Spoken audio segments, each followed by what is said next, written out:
Hey guys, welcome to OTGW. It's Mike. It's Dan. Today, let's talk about sports. Yes, my favorite. What do you like? Football, basketball, everything. Yeah, I like badminton and table tennis. And I like playing sports. I like the connect. So first of all, those aren't sports. I think those are squeeze me. No, those are physical activities. I'm gonna tell you right now. Everyone knows about basketball, baseball, football, soccer, the classic. But what about fireworks catching? No way. Yeah, that's a thing. Or flaming football. Nah. But wait, when you say flaming football, you mean the American kind or the international kind? Well, you'll see. Anyway, here are some Asian sports that you might not have heard of. First up is sepak takraw, or kick volleyball. This sport is native to Southeast Asia, dating back to the 15th century. Sepak means kick in Malay, while takraw refers to a woven ball in Thai, so it's also known as kick volleyball, and it's pretty much exactly what it sounds like.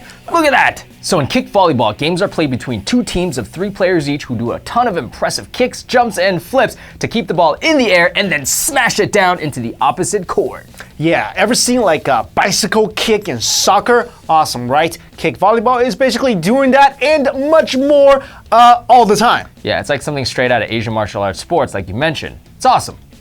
Number 2, botashi, or Japanese pole toppling. In this sport, 2 teams of 150 people, yes, you heard that correctly, 150 people, each try to be the first to lower the other team's pole to a 30-degree angle from the ground. The poles begin standing straight up, perpendicular to the ground, and can be from 10 to 16 meters high. Teams are split into offense and defense, 75 people each, with specialized roles. For example, there's the barrier, which is basically a giant human wall that surrounds and protects the pole. Probably this guy. The springboard, or scrum, who acts as the human stepping stones for other offensive players. The pole attackers, to jump off so that they can jump over the barrier and reach the pole. And then there's my favorite, the ninja. This guy sits on top of the pole and basically fights off attackers. Okay, the third one, guys, this is really interesting. This is Mongolian Wrestling.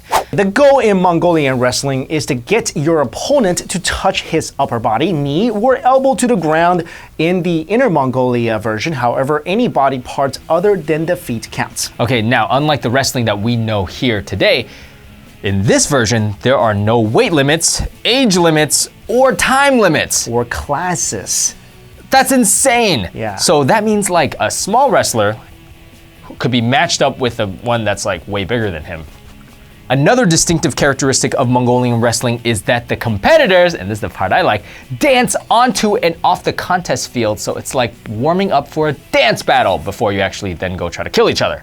Dance styles vary regionally, but all mimic some sort of animal, whether they're flying birds, prancing lions and tigers, or bounding deer. Mongolian wrestling also heavily emphasizes good etiquette. For example, get this. If a wrestler's clothing gets loose or tangled, his opponent is expected to stop and help him rearrange them before continuing with the match. I'm gonna wait! There's a rip on your shirt. Let me get that. Well, thank you so much. I didn't know that was gonna Okay, come it's loose. good. Continue. Next up, we have 枪火炮, or Chinese firework catching. If you're not into that much brute physical force, how about something much more mild, say catching fireworks? Yeah, wait, catching fireworks? That does not sound mild. That sounds like explosions and hot, painful, fiery death. Well, the fireworks used in 枪火炮, a traditional sport of many Chinese ethnic groups, including the Miao and Zhuang, are a bit different from the typical 4th of July fireworks you're pretty much used to.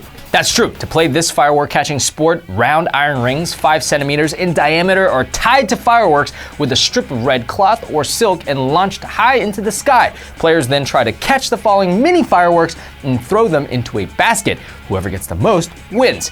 So not quite as painful and hot as I was thinking, but still, don't try this at home, kids. The sport is traditionally played during the firework festival, which falls on the third day of the third month of the lunar calendar. Now, for safety reasons, games are usually played with electronic devices that launch the rings up into the air instead. So not as fun, but definitely safer. Okay, now we got another crazy game called Sepak Bola Api. It's an Indonesian fire football.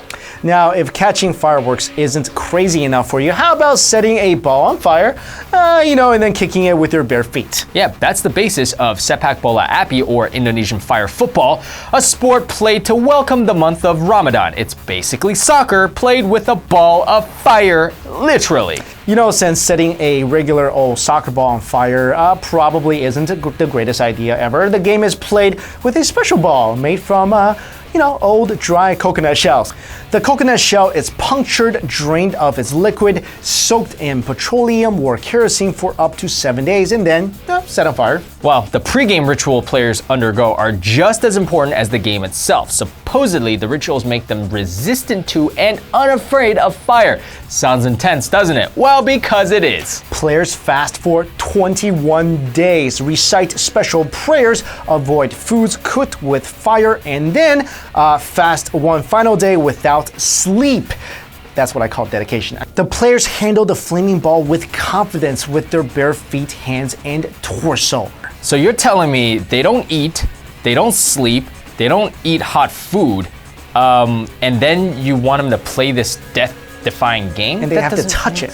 They have to touch fire. Yeah, because by then they are delusional. Yeah. Because they're basically like. That's what I'm thinking. That's what I'm thinking. They're too hungry to know what fire is anymore. So you basically tricked them into thinking that they can play this game. They're like, oh, some ball that kind of makes my hand feel warm. Probably can't feel their bodies at that point. Yeah, that's sad. Wow. Next, yak racing. Yak racing, commonly held during traditional festivals of Tibet, northern Pakistan, and Mongolia, is slightly less sensational but still spectacular to watch. Thousands of people gather to watch this spectator sport, which can have nearly 150 yaks entered into each race. Competitors mount their yaks and sprint towards the other end of the race course, usually 2,000 meters long, and as you'd probably guess, the fastest yak wins.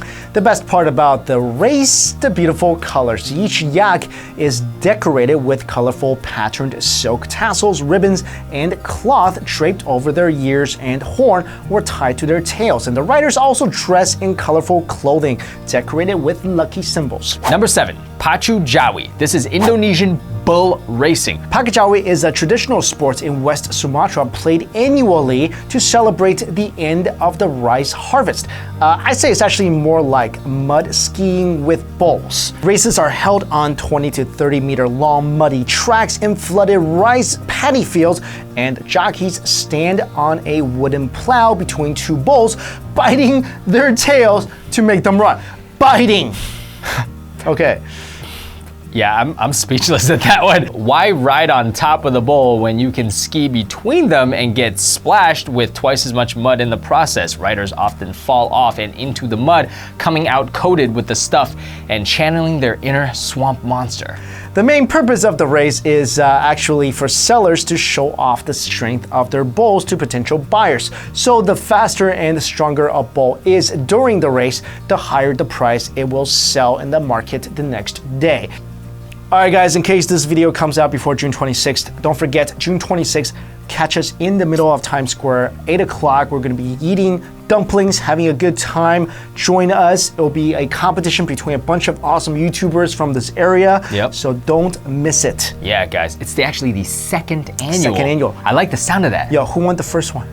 This guy right here, reigning champ. Yeah. 36 giant dumplings. Not small. Giant dumplings. You know what I feel like when you go to a dumpling eating contest? I feel like you're like the Manny Pacquiao, and I'm like his entourage. I'm like, this guy eats a lot of dumplings. Yeah. None of y'all can mess with him. You can be Justin Bieber to the was Mayweather. You really had to. Oh, come on. Anyway, guys, thank you so much for watching. See you later. Later.